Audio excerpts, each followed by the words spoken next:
बोलणारच त्याचं काय असते पैशाचा नाही इलेक्शन जवळ आलं इकडे तरी खरवायचा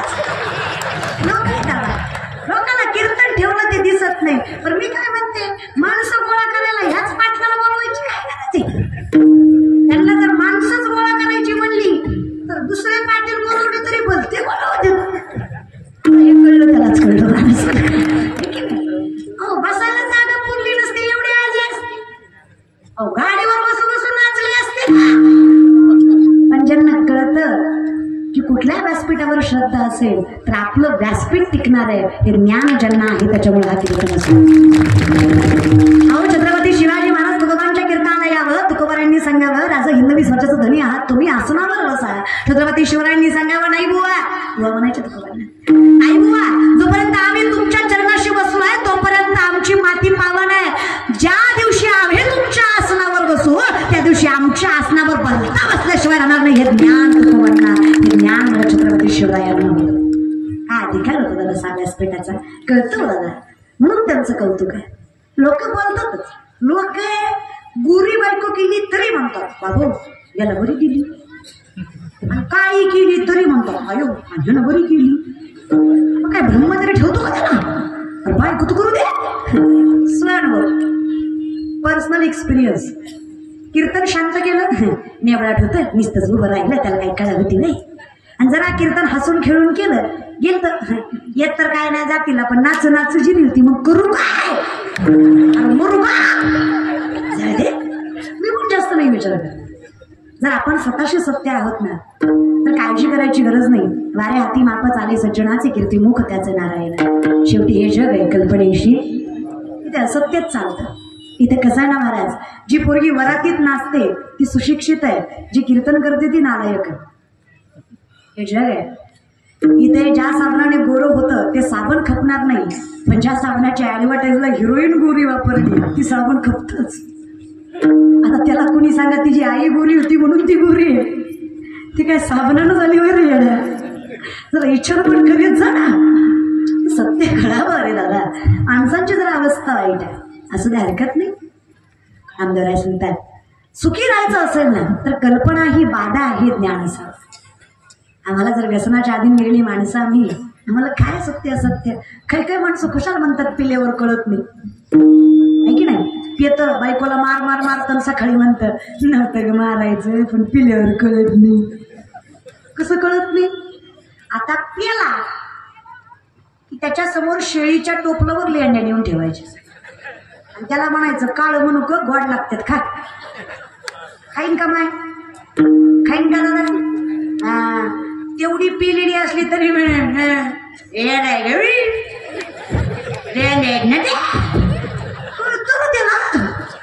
कळत कसं नाही नाटक करतोय ती महाराज तशी कथा आहे आपली सगळं कळतं रे पण धुंदावलेली माणसं आहेत आपण आणि जी धुंद आहे ती असत्याची कळत नाही असं थोडीच आहे पण हे जे मन आहे विवेकाते बोलवी संतोषाशी चालावी बैसीचे तरी हिंडवी नाही देश त्याच्या अधीन गेलेलं शरीर आहे आपलं कळत कसं नाही एखाद्याला म्हणलं की नाही चल ना कीर्तनाला ती म्हणतं ना गे आज चुकीचं खाल्लंय म्हणजे नालाय का तुला माहित आहे ना खाल्लंय ती चुकीचं आहे मला कळतं रे कळत नाही असं नाही सगळं कळत आता हे मन तिकडे जाऊ देत नाही इथं बसलेले गोवा गुटखा तंबाखू दारू खाणारे पिणारे हातावरी करा प्रामाणिक माणूस आहे मला असा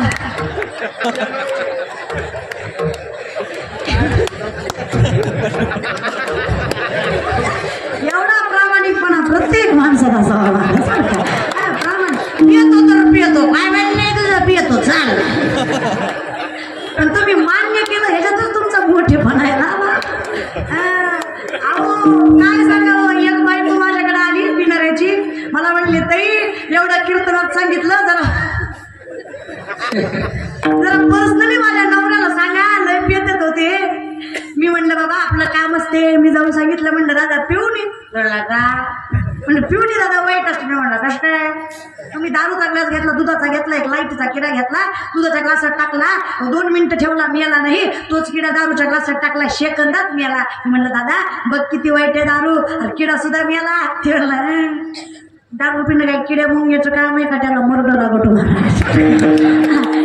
आता काय सोपं आहे का दादा महाराज आहे की नाही, त्यांनी मान्य केलं त्याच्यातच मोठेपणा म्हणायचं माणूस बरं का, हे की नाही. पण विनंती दादा थोडा विचार, बहीण म्हणून सांगतो, माफ करा माझ्या शब्दांना, जर तुम्हीच असं वागलं तर पुढची पिढी कशी असणार?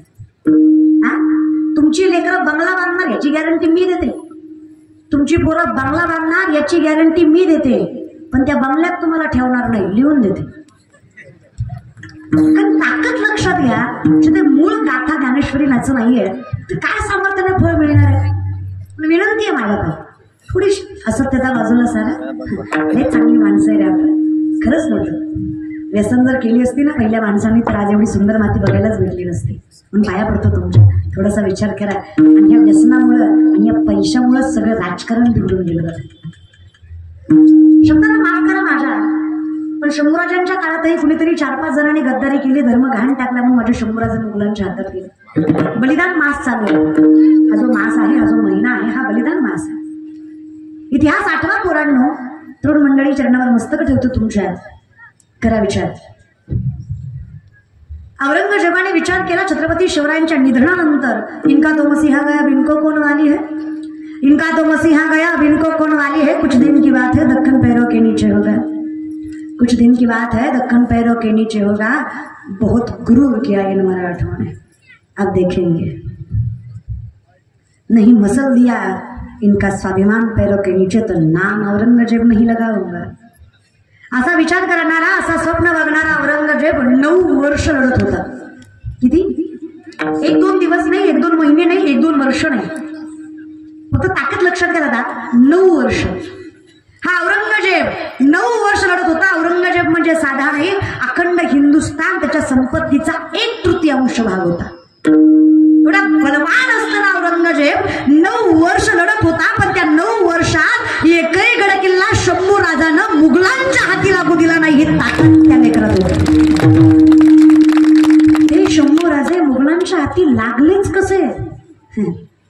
आजच्या सारखं कुणीतरी तवा 1500 वर मतदान केलं की नाही, म्हणून आहे की नाही.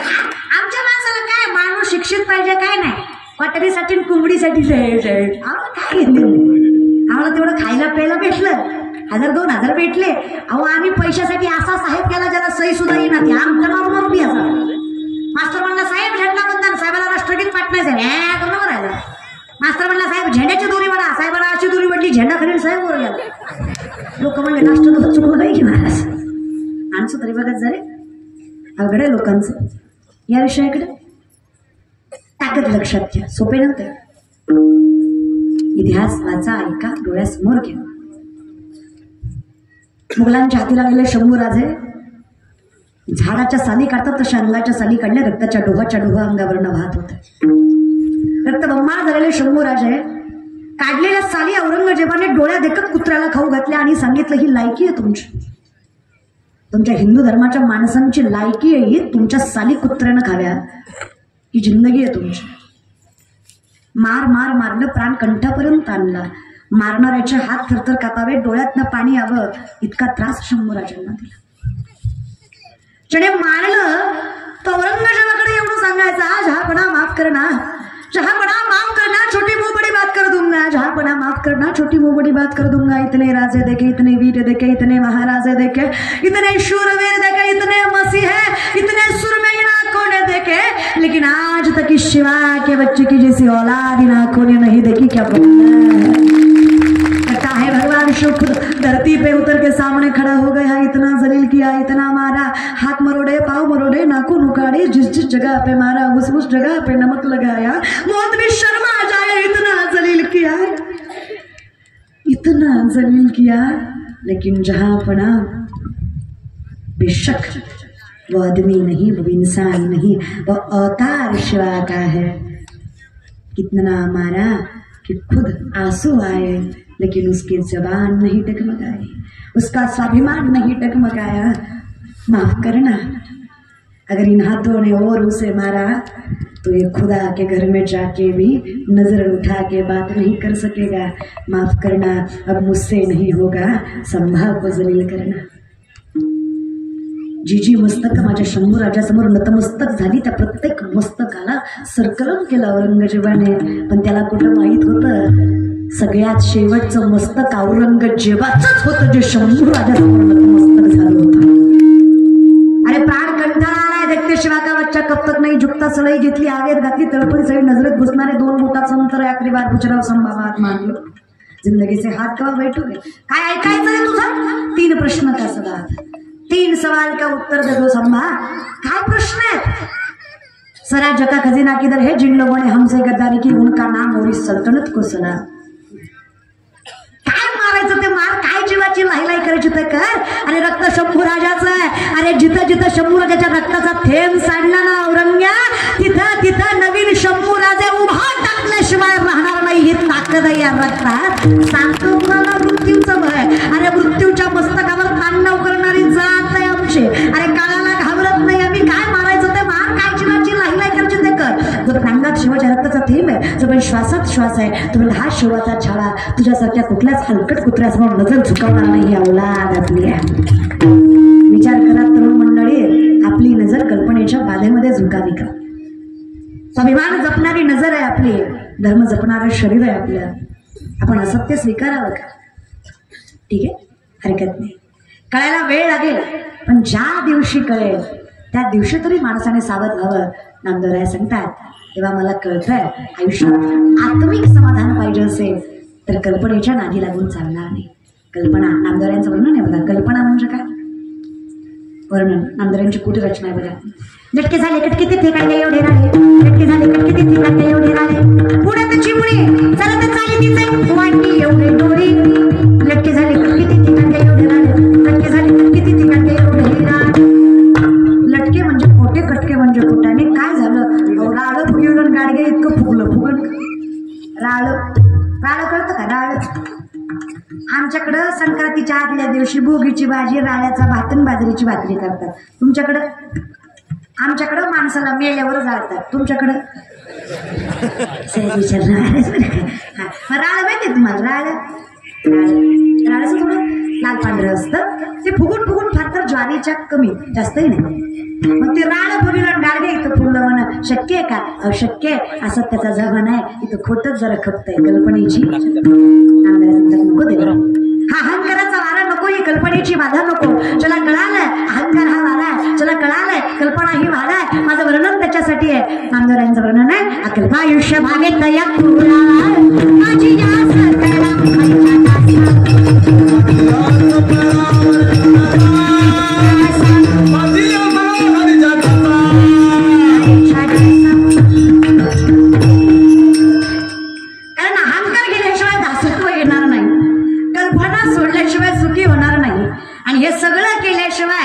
वैष्णव या कॅटेगरीमध्ये, या क्रायटेरियामध्ये बसणार नाही. म्हणून अभंग थोडा उलटा सोडवला. विनंती एवढीच केली उलटा सोडवण्याचं कारणच एवढं, वैष्णव याचा अर्थ आम्हाला कळावा, आम्हाला हे मागणी परिपूर्ण सांगता यावी म्हणून. आणि आमदार सांगता देवा एकट्यासाठी नाही, भावे तयार. कारण मिलालय कुळामुळे, एका वैष्णवामुळे कुळी कन्यापुत्र होती जे याचा हरी कर, आणि एका माणसामुळे अख्खं जातं. दादा विनंती आहे, काही नको कल्पनेची वादा न हो करणे काढी, ही संत मंडळी सुखी असो. अंतराचा वारा नेला कोणाचे माझ्या विष्णुदासा भाविका. बाकी तर सोडा, भाविक भाविक म्हणजे माळकरी नाही पण वारी करतो, भाविक होतो. त्याचंही कल्याण नामा म्हणे तया असावे. ज्याच्या मुखात माझ्या देवाचं नाव आहे ना त्याचं कल्याण. काय करावं? काही नाही. आवडीने भावे काय करायचं? काही नाही. दोन्ही हात वर करा प्रेमाने. सगळे मायबाप प्रेमाने करा, प्रेमाने करा. उभा टाकलेले सगळेच उभा टाकल्यावर मागतात कुणी करायचं? आपण इथं उभं टाकलेले दोन्ही हात प्रेमाने. राम राम जय राजा राम, राम राम जय सीताराम, राम राम जय सीताराम, राम राम जय राजा राम, राम राम जय सीताराम, राम राम जय राजा राम, राम राम जय सीताराम, राम राम राम राम राम, राम राम जय सीताराम, राम राम राम राम राम, राम राम राम सीताराम, राम राम जय राजा राम, राम राम जय सीताराम, राम राम राम राजा राम, राम राम राम सीताराम, रामचंद्र की. खाली कुठे गेलं सांगितलं घेतले तरी असे तुम्ही काय ऐकायला बसले.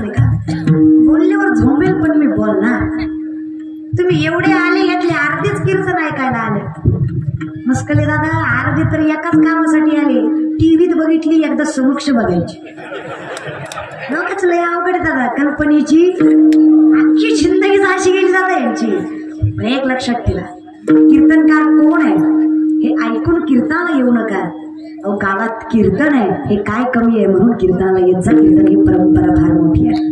नामदेव पायरी घालणारी बाई काय आणि अभिषेक करणारा पुजारी काय, माझ्या देवाच्या नजरेत दोघांचाही अधिकार सारखाच आहे. उच नीच काही नेणे इष्टे भाव भक्ती, देवाकडे फक्त तुकामणी चित्त करारे निर्मळ यवोनी गोपाळ, इथे जातो स्वभक्त चित्तरंजनम सदैव नंदनंदनम. आयुष्य प्रेममय होतं तेव्हा त्याची आठवण करा.